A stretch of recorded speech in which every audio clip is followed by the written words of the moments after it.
Hello दोस्तों, welcome back to my channel. मैं वल्लभ भाई पीकी में आपका स्वागत है। तो जैसा कि आप लोग की डिमांड थी, सर कौन सी वो डेरिवेशन है जो सबसे ज़्यादा आने के चांस है। देखो, मैं आपको 50-60 नहीं बताऊंगा, टोटल 30 डेरिवेशन है, जिसमें से जब ये पेपर बीत जाएगा प्री बोर्ड एग्जाम, मैं फिर भी बता दूंगा कि वो कौन से हैं जो टॉप 10 में है।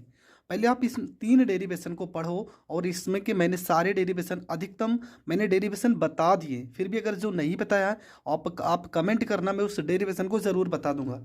तो 15 प्रश्न है और ये फिजिक्स फर्स्ट का प्रश्न है। ठीक है, पहला ही प्रश्न है, जैसा कि लिखा है कि वैद्युत द्विध्रुव पर। जो प्रश्न मैंने पूरा प्रश्न नहीं लिखा है, जो प्रश्न समझ में नहीं आएगा, आप हमसे कांटेक्ट कर सकते हो। डिस्क्रिप्शन में लिंक होगा और मेरा नंबर भी होगा। लिखा है पहला प्रश्न कि वैद्युत द्विध्रुव पर लगने वाले बल आघूर्ण का व्यंजक ज्ञात कीजिए। ठीक है, वैद्युत द्विध्रुव पर लगने वाले बल आघूर्ण का व्यंजक, जो कि पहले चैप्टर का प्रश्न है। और इसी पहले चैप्टर में प्रश्न है अक्षीय स्थिति और निरक्षीय स्थिति। कौन से? विद्युत द्विध्रुव के कारण अक्षीय स्थिति के सूत्र का निगमन और निरक्षीय स्थिति के सूत्र का निगमन। अगला प्रश्न है गॉस की प्रमेय। ठीक है, गॉस की प्रमेय आपको पढ़ना है, और इसी में एक डेरिवेशन है कि गॉस की प्रमेय अनंत समांतर प्लेट के निकट वैद्युत क्षेत्र की तीव्रता के कारण जो व्यंजक हमें ज्ञात करना है, उस डेरिवेशन को भी आपका पढ़ना है, जिसमें अनंत समांतर प्लेट होगी। ठीक है, वो डेरिवेशन भी मैंने बताया है। अगला आपका प्रश्न है समांतर प्लेट संधारित्र की धारिता का व्यंजक व्युत्पन्न करें। ये डेरिवेशन भी मैंने बताया है, प्लेलिस्ट में वीडियो है, आप जाकर देख सकते हो। अगला आपका प्रश्न है वान डी ग्राफ जनित्र। ठीक है, ये प्रश्न भी मैंने बता दिया ऑलरेडी, तो ये प्रश्न भी आपको तैयार करना है। इसके बाद होगा मुक्त इलेक्ट्रॉन के अनुगमन वेग के आधार पर ओम के नियम का सत्यापन कीजिए। और यहाँ पर जो मुक्त इलेक्ट्रॉन और अनुगमन वेग का डिफिनेशन भी आप पढ़ लेना। ठीक है, मुक्त इलेक्ट्रॉन कौन से इलेक्ट्रॉन? जो नाभिक से केंद्रक से बहुत दूरी पर होते हैं। ठीक है, मुक्त इलेक्ट्रॉन होंगे। अनुगमन वेग क्या होगा? एक समान वेग से निरंतर चल रहे हो। तो ये सारी डिफिनेशन मैंने बताई है। अगला प्रश्न है आपका किरचॉफ का पहला नियम तथा दूसरा नियम। ये प्रश्न भी मैंने बताया। अगर नहीं बताया तो जो भी प्रश्न आपको लग रहा होगा कि आपको नहीं मिल रहा है, तो आप कमेंट करके बताना, मैं उन सारे प्रश्नों को बता दूंगा। ठीक है, तो वो प्रश्न आपको ज़रूर मिल जाएंगे।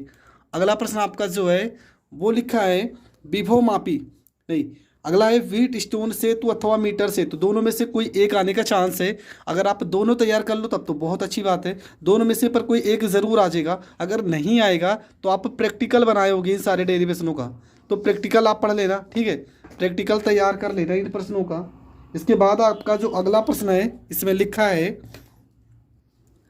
विभव मापी का नामांकित वर्णन कीजिए। मतलब विभव मापी का कार्य सिद्धांत हमें बताना है।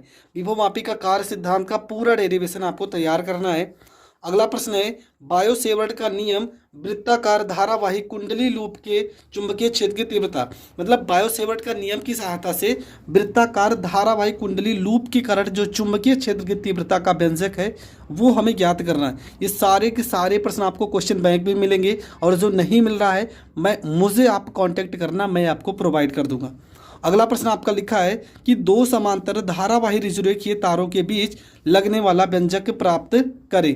अगला प्रश्न है अन्योन्य प्रेरण गुणांक तथा इनके सूत्र का निगमन कीजिए। और लास्ट आपका प्रश्न है एलसीआर क्या है। टोटल 13 प्रश्न ही मैंने बताया है, 13 प्रश्न ही आपको तैयार करना है फिजिक्स फर्स्ट में। और आपका कम से कम इन प्रश्नों को अगर आप तैयार कर लेते हो तो आपका 25 नंबर तो कहीं नहीं गया है। इन प्रश्नों को तैयार करना है, और साथ में इससे रिलेटेड परिभाषा, मात्रक, डिफिनेशन और आंकिक प्रश्न जो कि मैं बता रहा हूँ, डिस्क्रिप्शन में लिंक होगा, नहीं तो प्लेलिस्ट में जाकर देख सकते हैं। बस आपको इतने ही प्रश्न तैयार कर रहे हैं फिजिक्स फर्स्ट में। फिजिक्स सेकंड की वीडियो नेक्स्ट डे आ जाएगी। तो पहले इस वीडियो को ज़्यादा से ज़्यादा बच्चों तक शेयर कीजिए, और चैनल पर नए हैं तो सब्सक्राइब कीजिए।